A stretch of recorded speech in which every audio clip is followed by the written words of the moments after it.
He's delivered an absolute hammer into the likes of Appleway and Broadway Boy in that well-run race at Warwick, and then he showed that under testing conditions dropping back in trip was no problem at all. Manifesto Novices Chase. Alan Howes, good afternoon. Walking in, and they're off.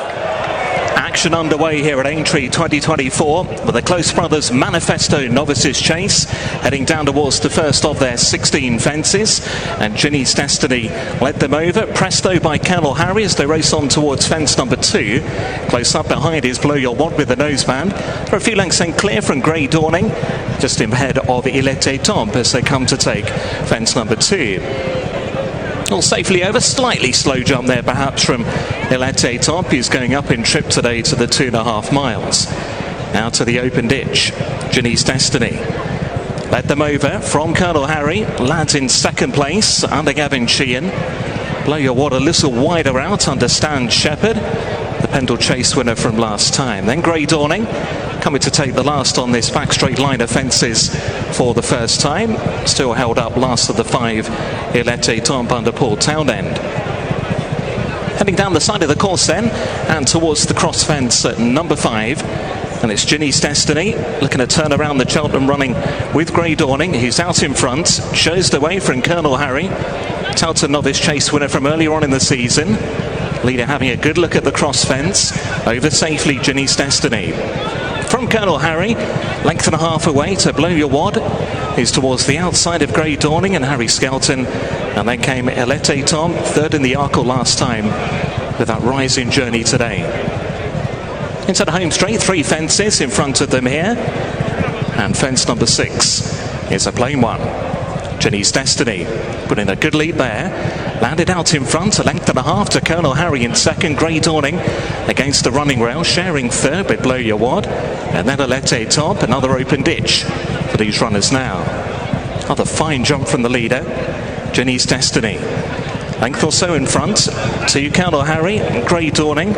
He's in company with Blow Your Wad, and then Etait Temps, the long run between these 2 fences, and racing on towards fence number 8, which would be the last of the 16 next time around.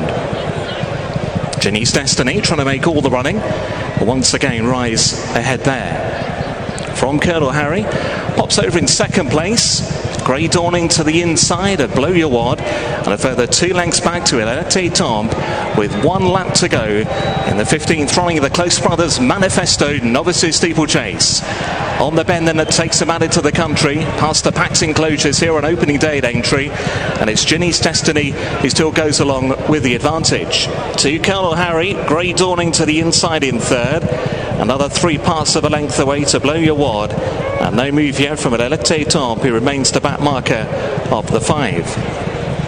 Through their starting points as they make the journey towards fence at number 9 now, and it's Ginny's Destiny from Colonel Harry over the 9th. The leader just dragged the back legs through a little bit there. Ginny's Destiny leads only by about a half a length now to Colonel Harry. Couple of lengths away to Grey Dawning to the inside of Blow Your Wad, and then Etait Temps as they size up fence at number 10.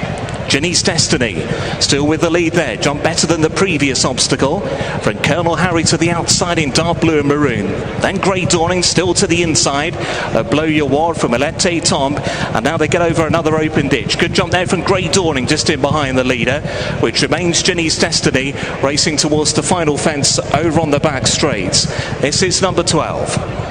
Ginny's Destiny, Colonel Harry made a mistake. Blow Your Wad was also a little untidy there, brushing through the top. Etait Temps trying to make some headway towards the outside of Blow Your Wad, are about to turn to go down the side of the racecourse and approach the cross fence, and racing the way towards 4 out. Ginny's Destiny narrowly now to Colonel Harry to the outer. Etait Temps has got much closer in yellow and purple.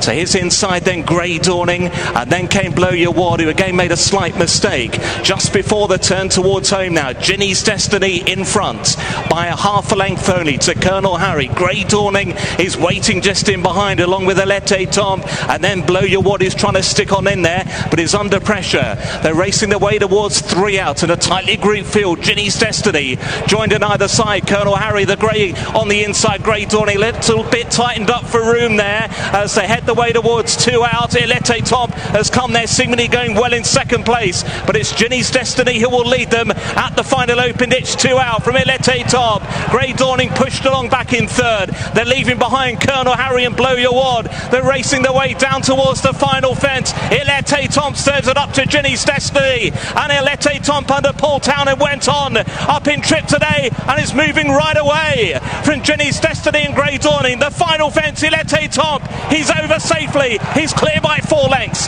to Ginny's Destiny. Then came Grey Dawning. They're battling out second place, but no doubt about the winner. That'll be Etait Temps. Etait Temps has won the Manifesto. Clear from Ginny's Destiny and Grey Dawning. They were second and third. Then came Colonel Harry, and last home, Blow Your Wad. Well, Ginny's Destiny has avenged the Cheltenham form with Grey Dawning, but both of them well in the wake of Etait Temps. It is first strike to Ireland, first strike to Willie Mullins and Paul Townend. We've heard that a few times before, and at 3-1, this horse stepping up in trip has glided to victory in the Grade 1 Manifesto. Well, he didn't jump brilliantly most of the way round, but his fencing was fluent where it mattered, and that's to say at the final 3 obstacles, and he just eased his way into this race. Yeah, we're picking up at the right time as well, because this gives you a good indication of how this race has unfolded. Nothing like the searching test that the Turners have been, when Ginny's Destiny, egged on by Grey Dawning, ensured a properly run race that had them well strung out. Here it's tactical. Grey Dawning ends up in the less than ideal position, working for room. Something seems to happen in the aftermath of 3 out. Yeah, I'm not exactly sure what happens. Like his eye he's all or something. unbalanced, doesn't he?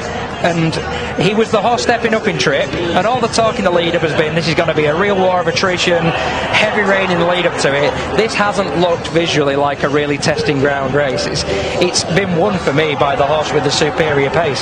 Stepping up from 2 miles, he's been able to cover all their moves, and he's been able to leave the other 2 for dead, who have had harder races at Cheltenham, and that may have been a factor in their performances as well. But ultimately, I think this came down to a test of pace.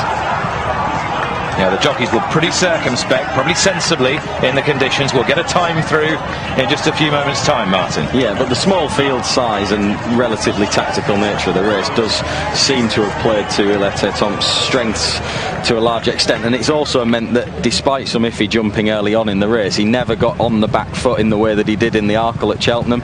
Obviously the Arkle, bigger field, stronger gallop, shorter trip, and a monstrous winner as well. Yeah, absolutely, but it got him in all sorts of bother and meant that he could never get involved in the race because of some sticky jumping early on.